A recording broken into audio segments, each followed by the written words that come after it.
Hey everybody, it's Benji here. And Philip J. Fry. And we are the... Two Beans. Two Beans. Two Beans. Two Beanals. And we're gonna... This is our third full episode. Fourth episode. It's whatever. Yeah, it's whatever.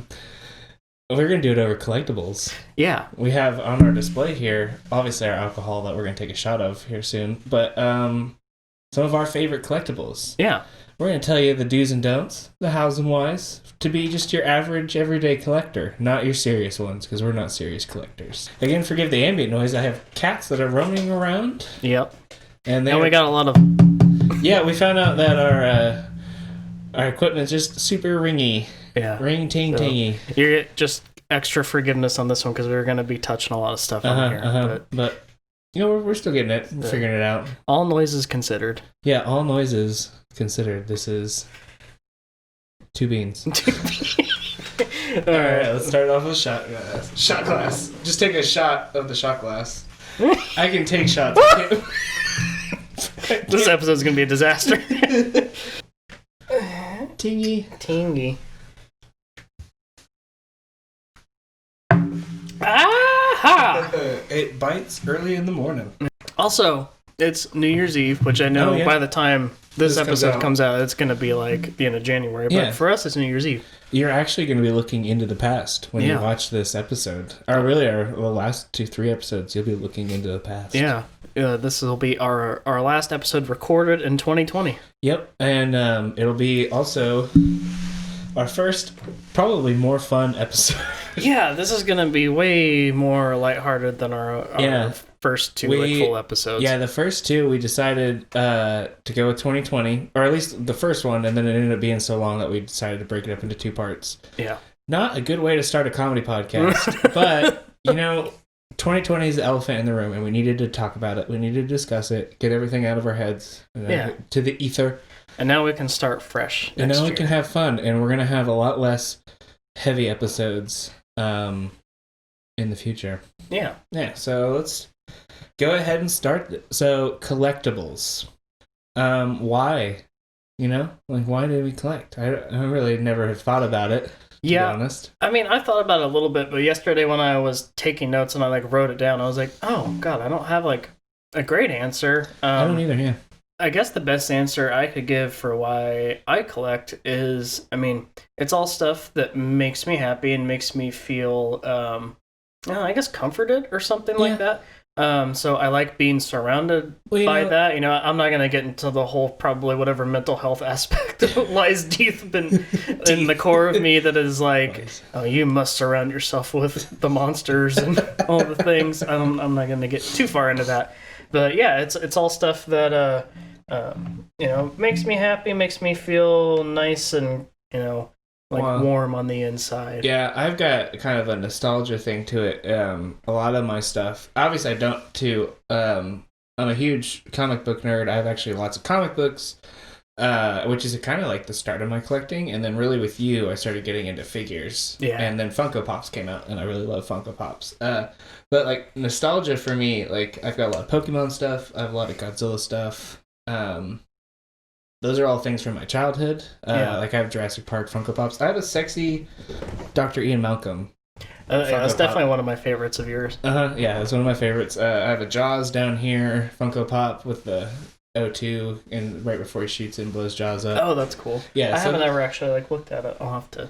Yeah. Just snoop around your stuff a little bit. Mm-hmm. A lot of my stuff, I got Toy Story behind me and things like that. Just mine's all nostalgia related, other than my superhero stuff. Which I have some animated series, Batman animated series, but I love Batman and Spider-Man. So yeah, a lot of those just Marvel superheroes and things like that. Yeah, for sure. I think nostalgia definitely plays a huge part in it, and that's what a lot of my stuff is. I definitely have some newer things that I've recently got into that I like collecting, but most of it are different franchises, from my youth, in some way or another. Yeah. Obviously Bill and Ted, and back here I got some Crash Dummy stuff. Those were the first 2 things I can remember in my brain that I was I like this. I want things of these. That's kind of how Godzilla is for me. Because the first time I watched Bill and Ted, God, I was like maybe 3 or 4 at the most. And even back then, I was just obsessed. I would make my mom make like cardboard cutouts, like she would draw them and cut them out, and they were my figures for like the longest time. Well, and like I remember like Godzilla and dinosaurs. Really, like dinosaurs have such a huge part in who I was as a child, and really to the point like I remember a lot of it. My mom prides herself on being able to teach me all the dinosaur names before I could even like recite the alphabet. Nice. So yeah, I know a lot of dinosaurs. So I don't actually have all my dinosaurs on display. Just didn't have time, and whatever. But yeah, I couldn't fit them on. There's a lot of them, and they don't really fit in cubes very well. But I was about to say Big Chief, but Asuka's just here's Asuka. She's in display. She likes to be in the display. Which is not very fun for me. Like, who are you breaking? Yeah. But so that's kind of why we love collecting. The one franchise that I can think of that like I have like a rational explanation as to why I probably collect it is like the Universal Monster stuff, and I think a lot of that has to do with when I was a kid and I was first introduced to them, they were kind of scary. That was kind of the first thing that ever pushed me to face my fears when I was a kid. Yeah. And within a few years, like I was just pretty much obsessed with them. I would always try to like watch them every time they came on, like AMC or TCM and stuff. And I think that's a huge part as to why they're so important to me, is because they were kind of the first thing in my life that I could pinpoint and say like, hey, I used to be really scared of that. And then once I just, let the fear die down, I realized there's nothing to be afraid of. And so it's kind of like, I guess, an empowerment thing. Yeah, well, like you can see that in my display here. I have a lot of Batman stuff, but you'll never actually see a whole lot of Batman from me. I don't really actually care for Batman so much as I love his villains. Yeah. And so part of and really when I get into DC, Marvel, I love the superheroes. They're fun, they're bright colors, they're all super good. But DC does such a great job on their villains, and I love Batman's villains and how they represent as part of his personality. And then some of those relate to me, and so I have just a deep connection for his villains. And so you'll see that on my Funko Pops. Poison Ivy and Man-Bat are two of my favorite, and Scarecrow. Obviously, Bane's my favorite, but those three are like the most representative of my personality, being fear, lust, and drive. Like Man-Bat is kind of more of like a drive, and we'll get into it because I have my Man-Bat figure down here. But so now, what are some of your themes? I know we just kind of went over that, but like, you got So I mean, obviously, like the biggest one for me is the Universal Monsters. That's the ones that I have the most collectibles over a wide range of different like types of collectibles. So that's probably my biggest one. And then I'd say my second biggest, even though I don't have as much stuff of it, would be Bill and Ted. And the reason I don't have as much because there isn't a ton of it out there, but I have a little bit of all the different lines that have been made. And then I'd say like kind of tied would be like Batman and Star Wars. Like, my themes, obviously, I've got the Batman villains, Marvel superheroes, and I have some Marvel villains. Godzilla and all of his characters, and like I got Pokemon. I got a little bit of horror. I think I have like Freddy and Jason. Yeah, you definitely have a lot more of like that, like 80s, 70s, 80s. I love 90s 80s slasher films. Slasher films nowadays don't really grasp me. I like more like the thrillers, like the spiritual, supernatural thrillers. Yeah. Mainly because I don't believe in that stuff, but it still scares me, so I have like a fascination for that. But yeah, those 80s slasher films are just some of my favorites. So I've got a couple of those. So. Well, and that's like, so then my last ones are, I got an anime shelf, a lot of anime from my childhood, like Digimon and Pokemon. So Pokemon specifically has their own display, but then I have another like, hey, these are other animes I really like. Yeah, because at Jen and I's apartment, we both have a lot of collectibles, and so we went for a while where we were trying to not clutter up every single square inch of our place with stuff, but we both have so many things. It's like why try to be ashamed of it? So I mean, like my bathroom is pretty much all my Batman stuff. It's just Michael Keaton staring at you pee. I have like 5 different Michael Keaton figures that just watch you when you go to the bathroom. I love that I have like a expansive DC like villains thing, and yours is just all Michael Keaton. I have one Christian Bale, and everything else is Michael Keaton. So yeah, it's all kind of mixed around, but we do definitely have like kind of different themes throughout the house to try to make it a little more cohesive. The Tanner family, that's one of the new ones, right? Yeah, when we're gonna try to have Jenna on either on this episode or on a future collectible episode. Yeah, she's not here right now. But yeah, she just recently got pretty much all of the Full House figures from the 90s. She's got the whole Tanner family, and then all of Jesse and Rebecca's family. She got a 12-inch Rockin' Uncle Jesse. The only thing we're missing is there was a Joey figure, but he was like a mail-away exclusive in like 1993. So he's a lot harder to come by. And there was one that was just on eBay. And I was like, you should, at least watch it and see where it goes. But it ended at like almost $80 with shipping. So yeah, that does lead into, we spent probably thousands of dollars. Oh, for sure. I know my comic collection's probably in the $5,000 to $10,000 range. The value of it, I have to still look at the quality of comics, but I have it all in an Excel spreadsheet. And you can sort and look through stuff. It's fancy, but it's in the 20 to 25 grand range value. If it were to burn down and I took it to a insurance, I'd like, this is the value of it. I don't want it to burn because I'll never get some of these comics again. Yeah, I got some from the 50s and 60s. Yeah, that's how my record collection is. Which no value if you try to steal them and sell them. It's only value if they burn. Yeah, right. Yeah, like I wish there were more websites dedicated to like kind of cataloging stuff like there is for record collecting, because that's why I love Discogs. Because you can pretty much anything that's out there, you can find your exact variant of it. Yeah. And it, as long as it's sold on the website, which I mean that's always just going to be for what it's sold for. It gives you a low, a median, and a high value for each record, and then it gives you that same thing for your whole collection. Yeah, the pricing guide for comics can change depending on who you use, and I can't remember who I use. I know I have the link in the spreadsheet, but it first thing it says is the value of your comics is only the value that people are willing to buy it. So that you have to keep that in mind. You can't have a set price. But I don't collect to sell. I spent so much money on my comics that I have that valued. Yeah, I just like having it just so I can remember what I have, and if there ever is like some sort of disaster, like it's easier to be like, well, these are hard numbers of kind of what on average, instead of me trying to think back. Oh God, what action figures did I have? What did they go for? Well, I'm like, I don't have like with figures and stuff.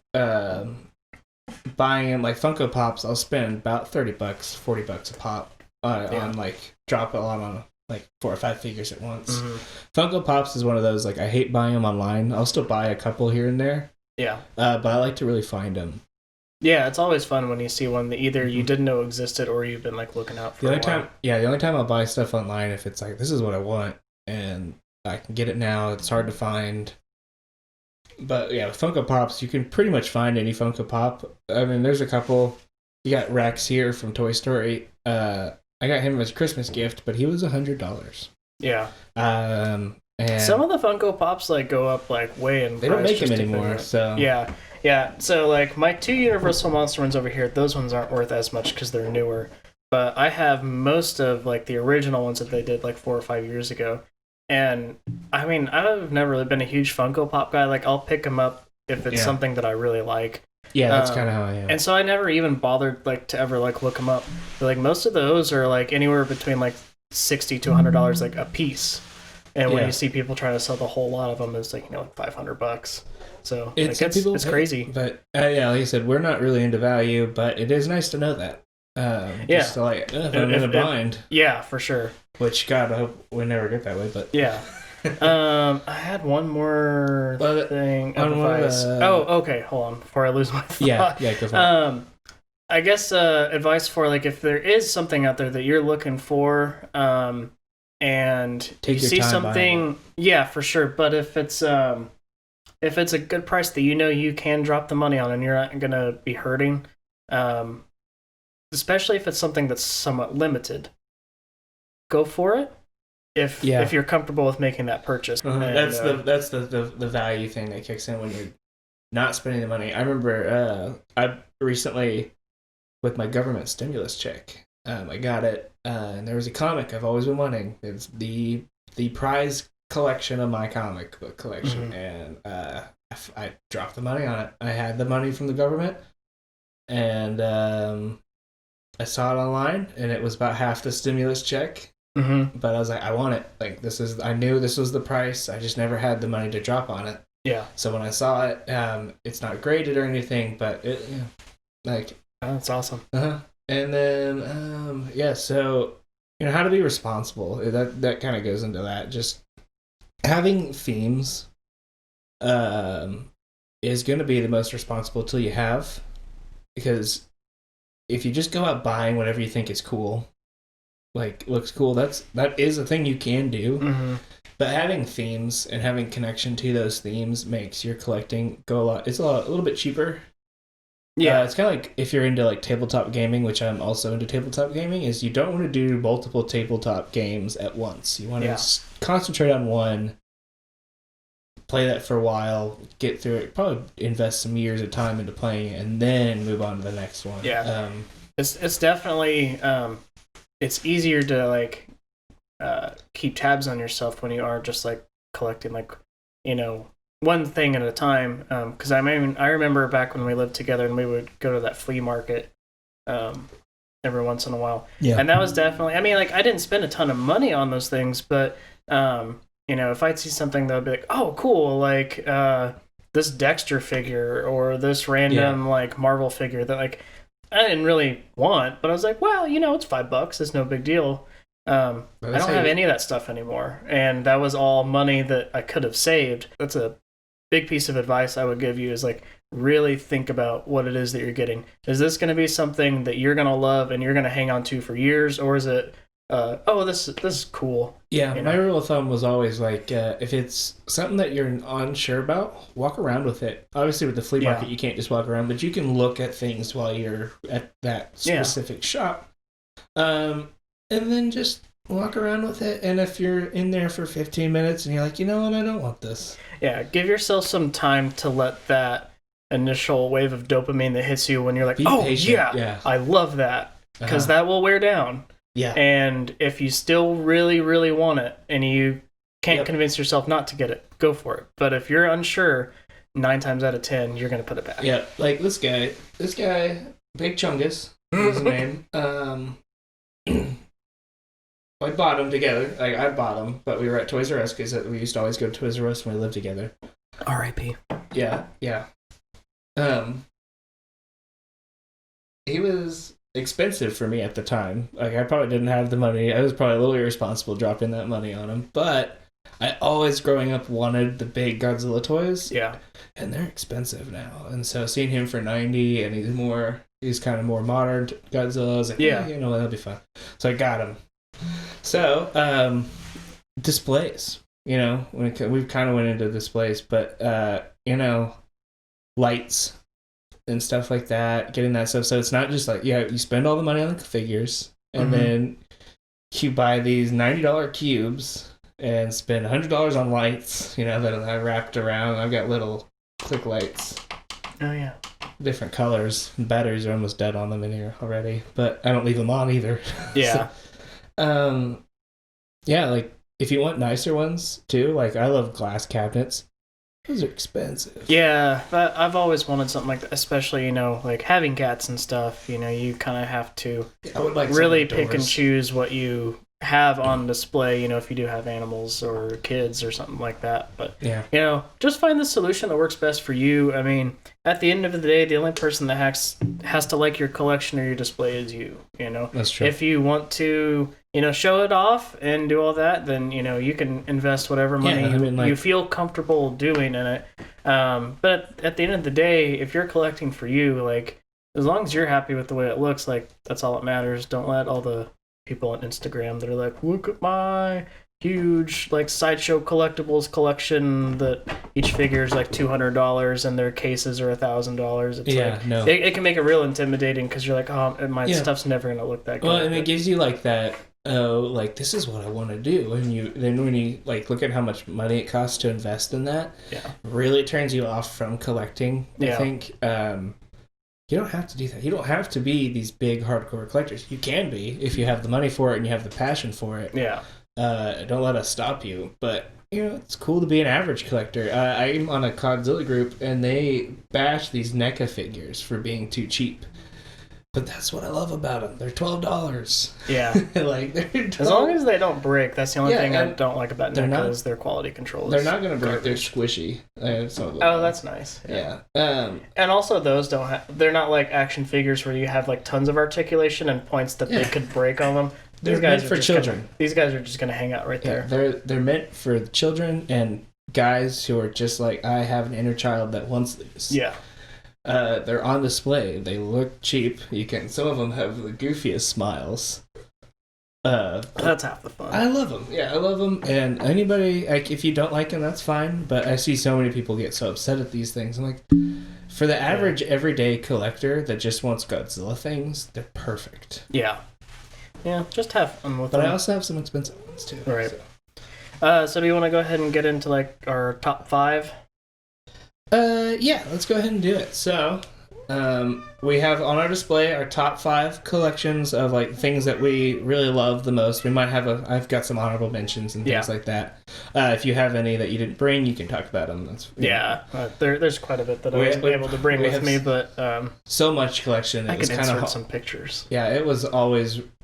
This was going to be a hard one because it was like it's the time of day which one I love. For most. Sure. But I'm going to go ahead and start it off with my ultimate prize collection. And we'll get some close-ups too, I think. Maybe we can just film the close-ups at the end. Yeah, and then insert them in. Yeah. So here we go. We have Tales of Suspense featuring the Power of Iron Man, number 57. First appearance of Hawkeye. Oh, was that the big chungus you paid for? That's the big chungus. That's just $600. Dang. I have only taken him out of the package twice, with gloves. And with all my comics, especially the old ones, I handle them with care. Gloves, you don't want to expose them to sunlight. Kind of like you want to, keep them in their boxes. But, I still love this guy. The first appearance of Black Widow this is when Black Widow was still a bad guy, and Hawkeye's a bad guy in this one, too, because he loved his love for Black Widow. All right, I'll go ahead and start with one of mine. So I'm technically already going to be cheating on this one because my number one, or whatever, I guess I'm not really going in order, but I'm including all of the Sideshow Collectibles Universal Monster figures. I guess specifically like the 8-inch line. They did do a 12-inch line. I have a few of those, but those are pricier to get. I brought this guy because I still have him in the box, and he was easy to take with me instead of trying to bag up one of my loose ones.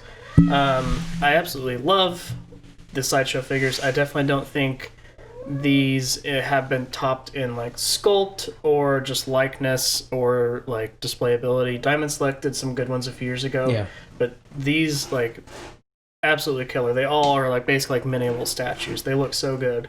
And there's definitely a huge nostalgia factor to me because these all came out in like between like 98 and 2001, which was when I was really getting into Universal Monsters. So I saw these on the shelves all the time, and I think when I was a kid I only got one of them. I had a Frankenstein one. Oh, nice. So I really got into these about like 2012 when I moved to Wichita, which I think was another thing that was the first time I was really kind of moving out on my own and facing to be an adult. So I think subconsciously I was definitely reaching towards stuff that made me feel comforted from childhood. Yeah. So over the next few years, I have all of them, at least one variant of all of them. Someday I might get like, all the black and white variants and all the color variants. But these days, especially this guy, he's like minimum like $70, usually a lot more. So who knows, but I'm pretty happy with them. I have them all on display in my studio. They're so cool. I love just sitting there and looking at them. Eventually, so I have that comic. Talking about the little bit of displays, I have a Jeremy Renner signed Funko Pop. Nice. And it has a certificate of authentication. Authenticity? Defecation. Certificate of defecation. And I eventually will have like a Hawkeye display. It's him as Ronin, because unfortunately the Funko Pops don't put the really cool Hawkeye original outfit. He's more modernized now from the movies and then in the newer comics, because really Hawkeye wasn't popular until the Avenger movies. But his original purple costume is amazing. I wish they would include it more, but they're not. So then my next thing, something that I watch all the time, and it's a collectible. It's a box set. It is my extended version of Lord of the Rings. It's 12 hours of Lord of the Rings, fully extended.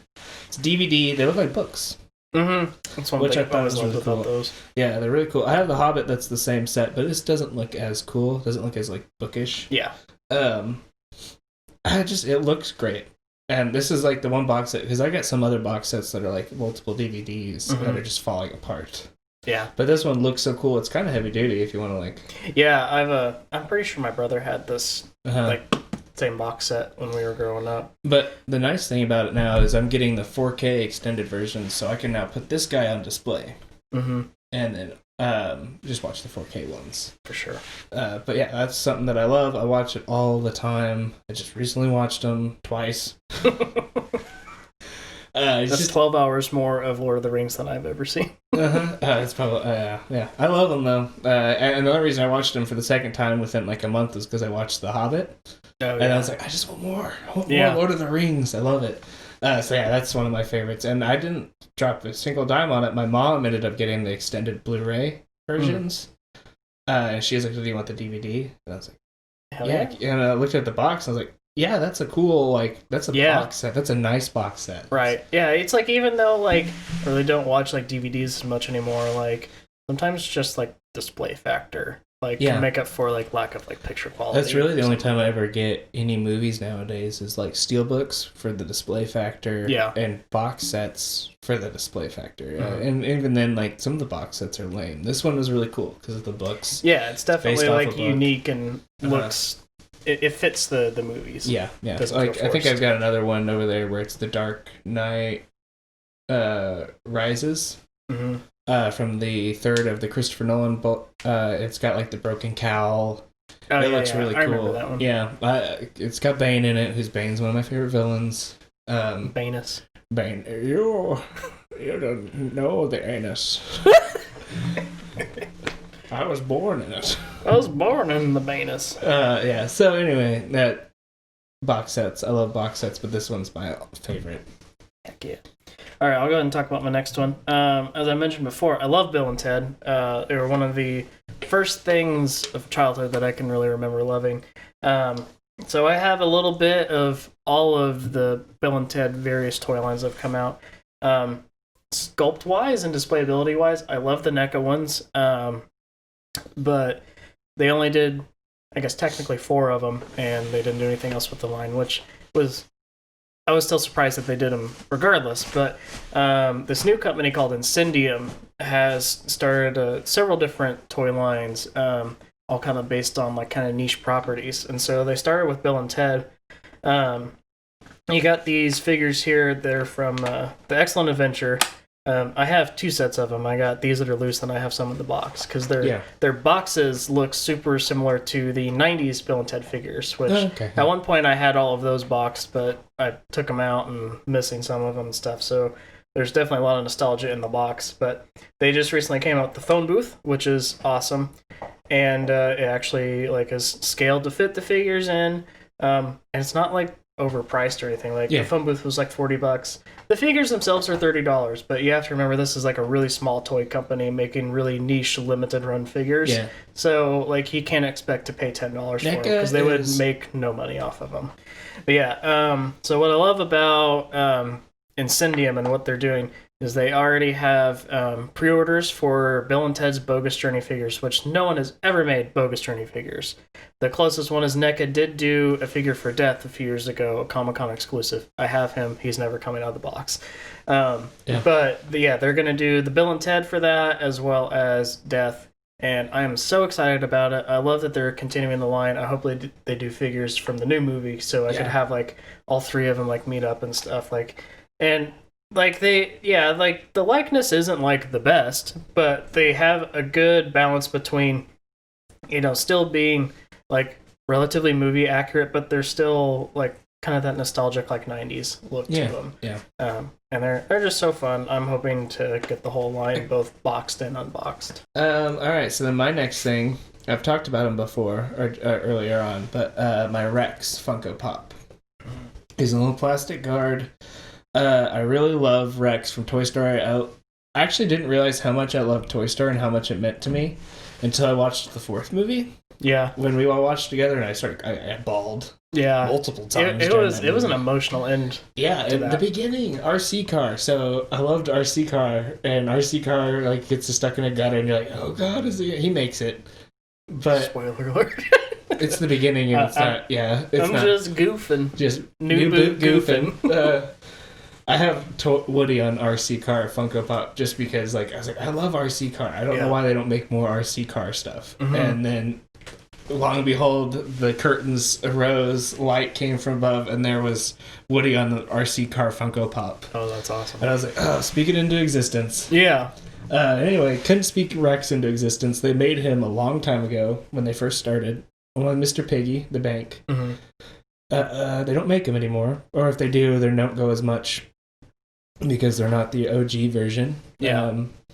I got this guy for Christmas. That is one thing that I like about, like, anytime they do, like, bring back characters, they're always a little bit different. So, like, if you are collecting for, like, value, like, you're not going to lose value on this guy if they make another Rex, because they'll usually be a little bit different. Yeah, well, and that's kind of like Pokemon cards have different editions. Mm-hmm.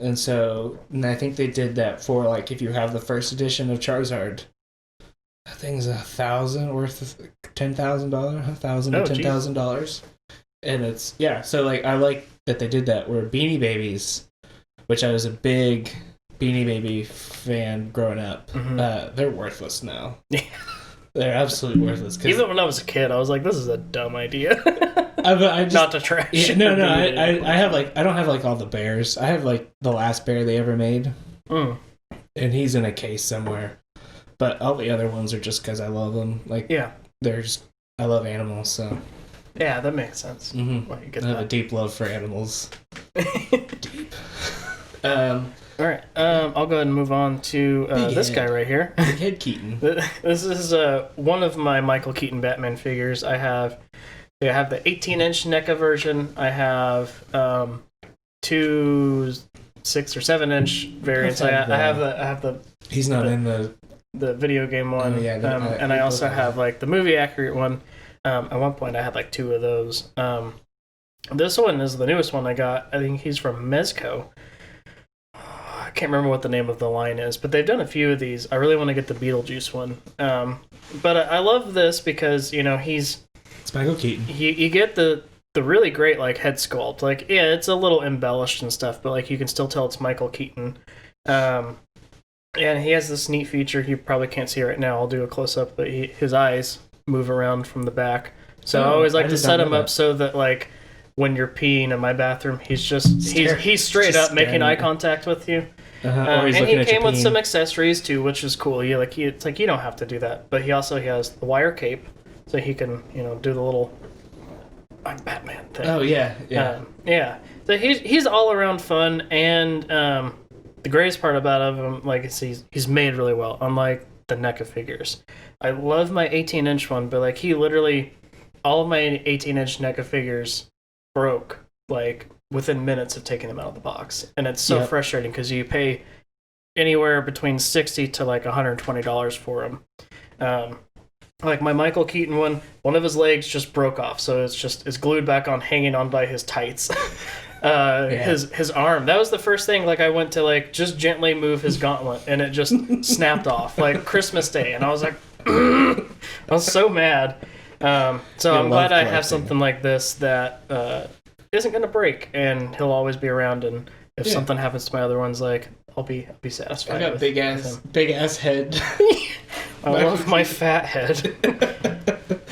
All right, then my next one of my favorite villains. I got him as a I made it through surgery token, and I just got my new job that I work at now. So this was 5 years ago. So it was kind of like he was $80, and I got the new job, and I was like, you know what? Like I'm gonna drop money on him. It is my Batman animated series, Man Bat. Never taken out of the box. Batman animated Man Bat. Man Should be a palindrome. Animated. Animated. I love Man Bat, and he's like, I think he is the first episode of the animated series. He's the bad guy in that episode, so always synonymous with that TV series for me, because that's the one I remember the most, because it's, I think, the one that I always like when I started. That's the first one I watch. Yeah, that Batman animated series is top notch. Kevin Conroy, yeah. Conroy and Mark Hamill do an excellent job voice acting. But yeah, the Man Bat, just, it's kind of fitting that I got him when I got my new job. And like, for me, I've always been really good at working and like just doing everything that I possibly can to be better at my job. Yeah. And that's kind of how Man Bat is. Like, it's a scientist who does whatever he can, and then he ends up creating a formula. It's kind of like a Dr. Jekyll, Mr. Hyde thing. Turns into Man Bat. Yeah. So it's a good story arc. It's just a one episode, and it's just a good like read on the comics. I have first appearance in Man Bat in Batman as well. Awesome. Yeah, that was $100, I think. Oof. But I found him in Seattle, and I was like, I love it. Yeah. Yeah, so I have him. Yeah, it just has a little bit more of like a story. Yeah. To it, you know. And it lived through flight. Right. Like, my suitcase was so full of comics when coming back from Seattle that I had to pull jeans out and throw it in my bag because it was too heavy. It was going to be way more money to ship it. Right. And so I had to the guy was like, you can just pull some clothes out. And I was like, all right, yeah, let's do it. I can always buy more jeans. What's funny is I had comics, which are really heavy, and for some reason, every time I go to the beach, I just would grab cool rocks. I just had rocks for days, and my bag. just full of rocks. They're like, what the hell's wrong with you? So again, having themes and not just picking rocks at the beach. Yeah, probably just grabbing rocks. I don't have those rocks anymore, too, because I was like, I'll put them in my garden when we get back, and we really didn't have a rock garden to do that. Mm-hmm. And now I don't live there. Yeah. Hindsight, it's never 2020. But it never is. I love that. Alright, I'm gonna reach over and grab this guy. Cool. There's another one of my favorites. This is a new one that I got. This company called Waxworks Records have started a line called Spinachers, and they're just these little busts that you put on your turntable. They just fit right over the spindle hole, so they just spin around the whole time. The cool thing about them is they are amazing sculpts. I definitely want to get some more of these. I know there's like the Bride of Frankenstein, the Mummy, Creature from the Black Lagoon, and there's several like 80s slasher ones and just other horror related ones, but Frankenstein's monster, whatever. He's always going to be my favorite monster. He's the one I related to it the most, because he's just the misunderstood. Keaton's taking a spill. Good thing he's not Necker, or else he'd be shattered. There'd be no return. Yeah, anyway, so I love Frankenstein, and so this is really cool to me because it really combines my love for the monsters and my love for like vinyl and vinyl collecting. And he's also, he's not as good as like your regular like record clamp that's going to put him down, but he does add a little bit of weight to it, so he's practical. And these are like super affordable. He's like $25. Oh yeah. Yeah, because if they wanted to, they could really charge $50 a piece for these because the sculpts are awesome. Like you could get away with that, and I would still pay it. Yeah. Well, that's kind of like. So, like, that's the nice thing with, because you can combine your love of monsters and vinyl. That just awoken something in me. That's what this is. All my Funko Pops and all my action figures that are superhero stuff, I can't display my comics because you don't want to put them out where there's a lot of sunlight and and my cats. And before you know it, if you're putting them on the wall, like they're falling down. Yeah. Especially when you're putting up with that like, electrical tape or whatever we had. Tape. Yeah.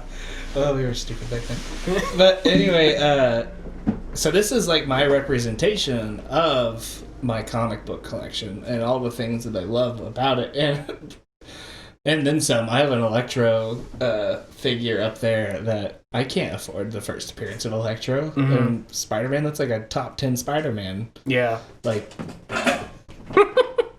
they're going ham over there. They are. They're like, how can we be the noisiest during the time when we need to be the quietest? My last thing, I have talked about how much I love Chungus and how much he means to me, so I'm not going to actually bring him up. I have a couple honorable mentions. He's just going to sneak into the top 5. I've got this really nice Gigan figure. Gigan's my favorite bad guy. He's got hook arms. He's kind of like a robot chicken thing. Like with a robot chicken? Yeah, he's got a chainsaw on his chest. He's kind of ridiculous. He's from space. But Gigan, just the color of him, the looks of him, he's got big hook arms and a cyclops. He's got a beak. And I love the look of him. And like even his movie sucks. They took footage. They cut a bunch of footage from the movie before and spliced it into this. So there's like times where like they're fighting at night and all of a sudden it's Ghidorah flying in during the day, during the movie beforehand. But that's one of my favorite things about like older movies and stuff is when they reuse stock footage. Like that's one of the things that I both love and hate about a lot of Three Stooges episodes. Like I was just watching 2 of them this morning and they both have the same ending because they go to jail and I was like, I just watched it. I love that though. My favorite Godzilla movies, Godzilla All Monsters Attack, and Godzilla vs. Gigan uses so much footage from that, and it's just like, I know that. I just saw that. And at night, and you're showing a scene during the day, I don't, but whatever. Like it's so shameless, and I love it. Yeah, those old movies, because I think Gigan's from 1974. Yeah. So, he's a great, and like that's the first one where they experimented with Godzilla and his best friend Anguirus talking, and so they talk and they're like, ooh, and hey guys, oh god. That's how they talk in the movie. I haven't ever seen that. It's before. Beautiful. I need to see those. It's definitely clips. That movie's beautiful. Yeah, we should watch that. Yeah, okay. So yeah, Gigan. On a nostalgia note, I also brought in this dude, this shameless monster of my very first toy ever. Classic. Give him a big old squeeze, and he's made of like that windbreaker material from the 90s. So he's even more 90s than he already is. And the bright colors from the 90s. He's wonderful. I love him. Speaking of like really early on things that I love, the last thing I'm going to talk about. I'm not going to bring all of it out because that's hard to get in. Well, we just put all of it in, so yeah. So I guess I don't know if I really mentioned this earlier, but I had a weird fascination with crash dummies when I was a kid. Yeah. And all of it started with this, and I actually just got this on eBay. My local library had a copy of this, which this is before they even had like the original Crash Dummies like action figure line. It's before they had like the TV show. They were strictly like a PSA to wear your seatbelt. So they made this thing. It's like a 20-minute long video where Vince and Larry are trying to come up with ways to be extra safe. So they're like doing all these, like, it's like kind of like faux like Mythbusters where they're like dropping stuff, and it was a lot of fun. I just recently rewatched it though, and I realized how morbid some of it is because they use like footage of like crash dummies that look like real people. Yeah. And they're like, this is what happens when you don't wear a seatbelt. And it's just like this baby, and not in a car seat, just flying through. And I was like 3 years old watching this. Yeah. But I was really stoked to find this because the tape at our local library got worn out because me and my pal Mitch, who at the time, I didn't know them, But we were both simultaneously renting this like once a week from the library, and it just wore it out. And after that, I could not find it anywhere. The only time I'd ever found it was like you could rent it for like a school class, but it was $90, and I was like, why would I do that? Someone eventually digitized it like a couple years ago, and it's on YouTube. But I found this for $20 on eBay, and I was like, nice. I'm buying this, and like I've watched it once, and that's gonna be it. That's the thing. So VHSs for me are like display only. You got me Mouse Hunt. Yeah. So I love Mouse Hunt. And yeah, I'm not probably ever gonna watch that. I don't have any means to watch it, but I also understand that like if you watch it, you're gonna wear it down, and eventually it's not gonna be good. So I'm just gonna have it as display at some point. It'll be part of my. That's the rough thing about like analog, like whether it is vinyl, tape, or like VHS or anything like that. Like the more you love something, the more it's gonna be worn down with time. Yeah. I'll eventually get some close-ups. I have the figures from the very first Incredible Crash Test Dummy line before it was the show of Vince and Larry, and I got lucky and found those on eBay for like $50 a few years ago. You're lucky if you can even find them now, and if you do, they're like $100 a piece, if not more. So I love those. I'm never taking them out of the package because the feature of the toys is you hit the button, they fly apart. And the few that I had when I was a kid, eventually the springs stopped working, so you can't get the pieces back in. So they're just gonna hang out in the box forever. I mean, like the box, like I said, sometimes if you're really looking for resale value, keep them in the box. If you're not, I'd also still keep them in the box, just keeping all their parts and pieces. Like I'm never gonna sit down and play with them. Yeah, like they look best in the box. Yeah, the only thing I don't like about the NECA boxes, like I have that video game Batman that we can show during this, is I don't like that it's open. Yeah, you can't really display them in the box without like taking up a whole bunch of space. Yeah, so I just close them and have them look, and they look like books. A lot of times the way I have those NECA boxes. Yeah, I was like, I can just pull it out, open up like a book. Just bing bong. Yeah, bing bong. Just bing bong, ding dong. So that's hopefully you guys loved this episode. This was a very fun episode for us. Just talking about collectibles. Yeah, this is way more lighthearted than what we've done before, and a lot more fun. We were kind of worried that it was going to go too long, and it kind of did. We're going to edit some stuff out. Yeah, probably this. So, anyway, I hope you guys liked it. Make sure to like us on Facebook, smash that like button. Yeah, tell us some of your favorite collectibles in the comments, and if you're following us on Facebook, post some pictures. Yeah, that's what we want. We'd love to interact with y'all. Yep, and stay tuned. We're probably, I think, some of the episodes that we're thinking about doing, we were talking about hobbies. Mm-hmm. And I was also thinking about Two Beans reading the news. Like, not like news, because that's morbid anymore, but like reading those silly clickbait articles. Yeah. And like we might have fun with that or something. Because I read one that was like, snake farts will take your breath away. I didn't know snakes farted. It's gross. Oh, yeah. So, let's try to find some footage of snakes farting. No, I did it. I went down that rabbit hole. But yeah, we'll definitely have some more stuff coming up soon. So we will see y'all soon. Yep, see you guys.